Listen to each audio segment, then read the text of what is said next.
आइए सुनते हैं आज की कहानी। आज की कहानी है सोने और चांदी के बाल वाली राजकुमारियां। वीरपुर नाम के गांव में एक राजा सुल्तान के दो पुत्रियां होती हैं। वे दोनों जुड़वा होती हैं। उनमें से पहली राजकुमारी, जिसका नाम सोनाली होता है, उसके सोने के बाल होते हैं, और दूसरी राजकुमारी का नाम चांदनी होता है, जिसके चांदी के बाल होते हैं। एक दिन सोनाली और चांदनी बाहर से खेलकर अपने माता और पिता के पास आती हैं।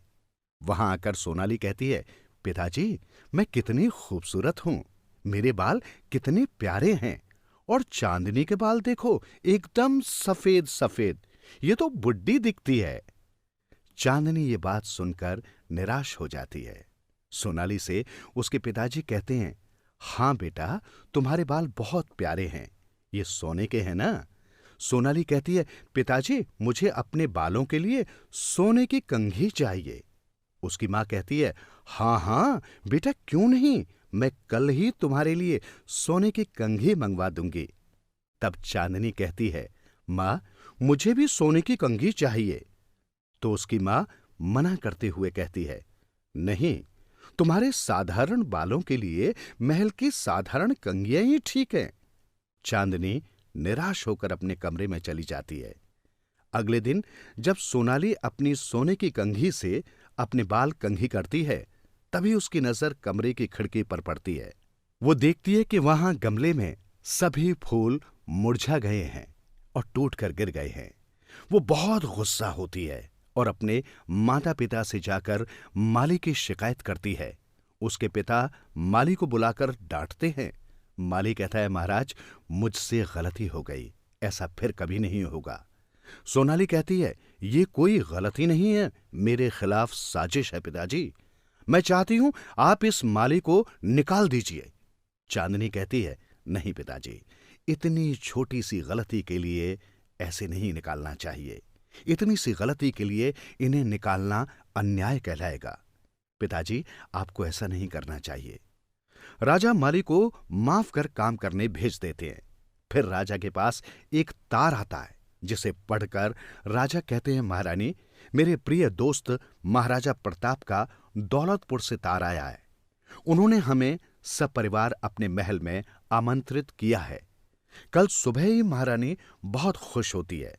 सुबह होते ही सब महाराजा प्रताप के घर पहुंच जाते हैं। महाराजा प्रताप उनका अपने महल में स्वागत करते हैं। महाराजा सुल्तान कहते हैं, प्रताप, हम कितने समय बाद मिले हैं, और तुम्हारा बेटा वीर कितना बड़ा हो गया है। महाराज प्रताप कहते हैं, हां, और तुम्हारी बेटियां भी बहुत बड़ी हो गई हैं। चलो, हम दोनों शिकार पर चलते हैं। महाराजा सुल्तान और महाराजा प्रताप दोनों शिकार पर चले जाते हैं। सोनाली मन ही मन राजकुमार वीर को पसंद करने लगती है। राजकुमारी चांदनी जंगल में जाती है। वहां पक्षियों को देखकर बहुत खुश होती है। तभी उसकी नजर राजकुमार वीर पर पड़ती है। वो उसके पास जाकर बात करती है कि आप यहां क्या कर रहे हैं? आप शिकार पर नहीं गए? तो राजकुमार वीर कहते हैं, नहीं, मुझे शिकार करना पसंद नहीं है। मुझे पशु पक्षियों से बहुत प्यार है। लेकिन आप क्यों नहीं गई? राजकुमारी चांदनी कहती है, मुझे भी शिकार करना बिल्कुल पसंद नहीं। राजकुमार वीर चांदनी की बहुत तारीफ करता है।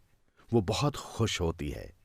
रात के समय राजकुमारी सोनाली अपने माता पिता के पास जाती है और उनसे कहती है, मुझे राजकुमार वीर बहुत पसंद है, मैं उनसे शादी करना चाहती हूं। ये बात सुनकर महाराजा सुल्तान बहुत खुश होते हैं और कहते हैं, मैं अपने दोस्त प्रताप से इस बारे में बात करूंगा। वो बात चांदनी सुन लेती है और मन ही मन कहती है, नहीं, ऐसा नहीं हो सकता। मैं और वीर तो एक दूसरे से बहुत प्यार करते हैं। मैं ये शादी कैसे रोकूं?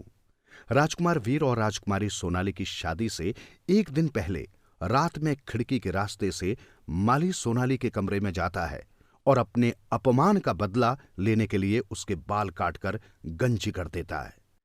सुबह उठकर राजकुमारी सोनाली रोने लगती है। महाराज सुल्तान भी गुस्से में बोलने लगते हैं, हम उसे ढूंढकर सजा देंगे। महारानी कहती है, लेकिन आज तो सोनाली की शादी है।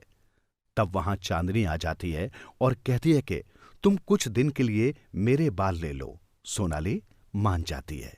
सोनाली और वीर की शादी हो जाती है। पहली रात जब वीर कमरे में जाता है तो सोनाली से कहता है, तुमने घूंघट क्यों किया हुआ है? मैंने तो तुमसे पहले ही अपने प्यार का इजहार कर दिया था, नदी के पास। चांदनी? सोनाली चांदनी का नाम सुनकर अचंभित हो जाती है। वो कहती है कि मैं चांदनी नहीं, सोनाली हूं। ये बात सुनकर वीर कहता है, लेकिन मैं तो चांदनी से प्यार करता हूं। मुझे तो लगा मेरी शादी चांदनी से हो रही है।